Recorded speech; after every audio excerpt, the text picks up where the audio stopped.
మాజీ మంత్రులు హరీష్ రావు, సబితా ఇంద్రారెడ్డి నేతృత్వంలో బీఆర్ఎస్ ఎమ్మెల్యేలు, ఎమ్మెల్సీల బృందం మూసీ నది పరివాహక ప్రాంతాల్లో పర్యటించింది. హైదర్ షా కోటలోని బాధితుల ఇళ్లను నేతలు పరిశీలించారు. అనంతరం వారితో ఇంటరాక్ట్ అయ్యారు. బాధితులకు అండగా ఉంటామని భరోసా ఇచ్చారు. బీఆర్ఎస్ తరపున న్యాయపరంగా పోరాటం చేస్తామని తెలిపారు. కాంగ్రెస్ హయాంలోనే మూసీ పరివాహకంలో చాలా ఇళ్లకు అనుమతులు ఇచ్చారని బీఆర్ఎస్ నేత హరీష్ రావు ఆరోపించారు. కాంగ్రెస్ తప్పిదాలకు పేదలు ఎందుకు బలి కావాలి అని ప్రశ్నించారు హరీష్ రావు. అంగరాజులో పర్యటిస్తున్నారు హరీష్ రావు గారు, చెప్పండి. హైదరాబాద్ తో మాట్లాడుతున్నారు, ఎలా అనిపిస్తుంది? ప్రజల కన్నీళ్లు చూస్తా ఉంటే రేవంత్ రెడ్డి ఇలా వెంటనే ముందుకొచ్చి ఈ ఆలోచన విరమించుకోవాలని చెప్పి డిమాండ్ చేస్తున్నాం.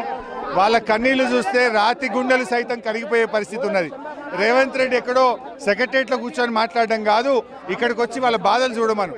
జీవితకాలం ఒక కళ ఇల్లు నిర్మించుకోవడం, కానీ నువ్వు ఆ ఇండ్లు కూలగొట్టి ఇవాళ నువ్వేదో హైడ్రా పేరు మీద, మూసీ సుందరీకరణ పేరు మీద పేదల బతుకులు కూల్చొద్దని నేను కోరుతాను. హైదరాబాద్ తో మాజీ మంత్రి హరీష్ రావు భేటీ అయ్యారు. ప్రస్తుతం లంగరోజులో పర్యటిస్తున్నారు హరీష్ రావు గారు, చెప్పండి.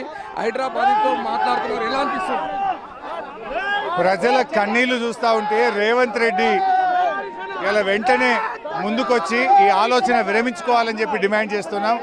వాళ్ళ కన్నీళ్లు చూస్తే రాతి గుండెలు సైతం కరిగిపోయే పరిస్థితి ఉన్నది. రేవంత్ రెడ్డి ఎక్కడో సెక్రటరియట్లో కూర్చొని మాట్లాడడం కాదు, ఇక్కడికి వచ్చి వాళ్ళ బాధలు చూడమను. జీవితకాలం ఒక కళ ఇల్లు నిర్మించుకోవడం, కానీ నువ్వు ఆ ఇండ్లు కూలగొట్టి ఇవాళ నువ్వేదో హైడ్రా పేరు మీద, మూసీ సుందరీకరణ పేరు మీద పేదల బతుకులు కూల్చొద్దని నేను కోరుతాను. హైదరాబాద్ తో మాజీ మంత్రి హరీష్ రావు భేటీ అయ్యారు. ప్రస్తుతం లంగరోజులో పర్యటిస్తున్నారు హరీష్ రావు గారు, చెప్పండి. హైదరాబాద్ తో మాట్లాడుతున్నారు, ఎలా అనిపిస్తుంది? ప్రజల